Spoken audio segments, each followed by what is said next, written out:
Buenas noches, profe. Mi nombre es Germán Bustamante. Soy estudiante del Instituto Romiñahui en la carrera de electricidad de tercer nivel. Bueno, esta es una segunda práctica de la primera práctica anterior que expliqué. Pues hoy voy a explicar de la segunda guía práctica. Voy a explicar los instrumentos que utilicé eh, durante esta práctica. Primeramente, adquirimos lo que es una fuente de alimentación. Segundo, un interfaz de adquisición de datos.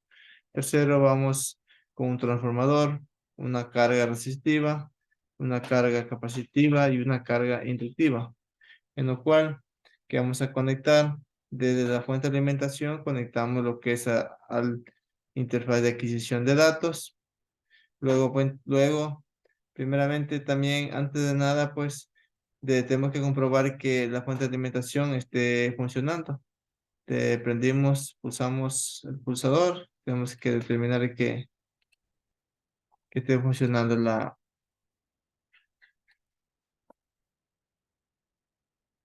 ahí.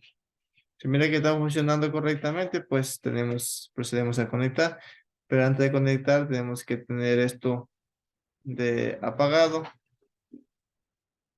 para que realizar las conexiones, porque siempre nos va a salir una alerta, una notificación de que debemos hacer las conexiones de respectivas, pero una vez que la fuente de alimentación esté apagada. Entonces empezamos, planteamos lo que es, vamos a realizar con un cálculo de voltaje, lo que es de 120 voltios. Tenemos conectado a la fase y en neutro, en lo cual que tenemos planteado lo que es la interfaz de datos. Estamos también conectados en el voltajes y la corriente.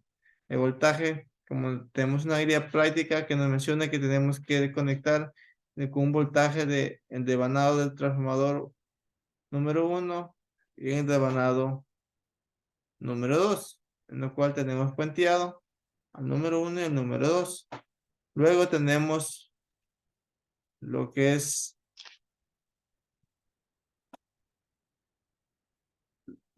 también de lo que es la corriente llevamos puenteado. Bueno, aquí lo que es al respecto de esto,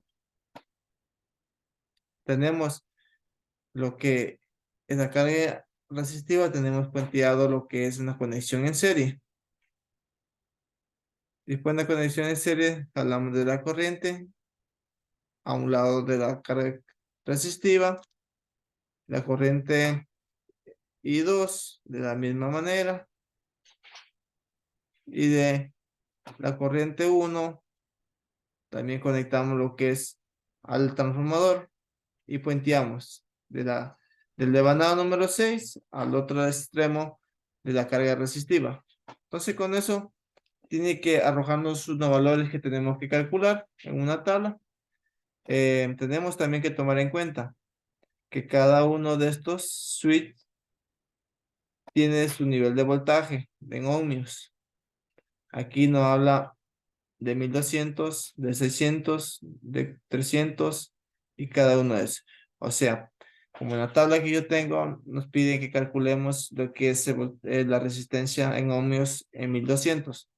Tenemos que tener esto, si le pulsamos para arriba, que esté para arriba, eso está encendido, el no va a voltaje. Tenemos que tener los demás hacia abajo. Este está para arriba, este está bien, este lo hacemos para arriba, ya. Ahí estamos, vamos a trabajar con 1200.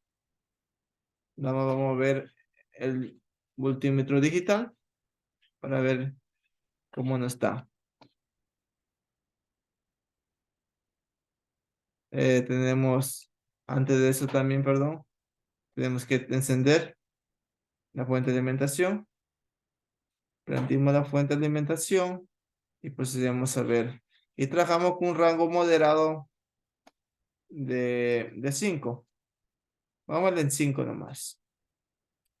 Ya, con este rango vamos a trabajar. Porque si trabajamos, si dejamos en 0, no nos va a dar los valores. Verá, aquí tenemos Estos son para la la corriente. Vean, nada. Pero si le veníamos más que sea a penitas o le veníamos a 5 para saber en cuánto estamos trabajando. Ya sería ahí. Estamos trabajando en 5. Y vamos a ver el analógico que sí nos reflejó. Entonces, trabajando en 5, en la carga resistiva de 1200, tenemos estos valores. E2, tenemos una capacidad de 5.600 y I1 tenemos 0.129 y lo que es I2 tenemos 0.143. Es aquí tenemos una pequeña tabla que nos estaban diciendo los valores. Entonces tenemos que completar lo que es la tabla carga de la tabla 1 a tabla resistiva. Entonces estas conexiones sucesivamente pasamos con lo que es la carga inductiva y la carga capacitiva de la misma manera. Tenemos que calcular. Tenemos también, podemos trabajar también para determinar más una precisión más coherente. Podemos trabajar con multímetro también. Pero de ley tenemos que utilizar lo que es el multímetro digital.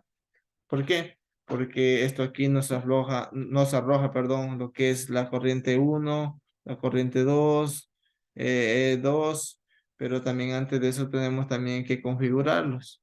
Por ejemplo, configuramos aquí que esto esté trabajando lo que es como estamos en tensión, E2.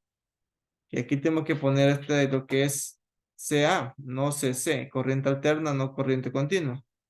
Porque si tratamos que esté en corriente continua, no nos va a arrojar los valores que queremos.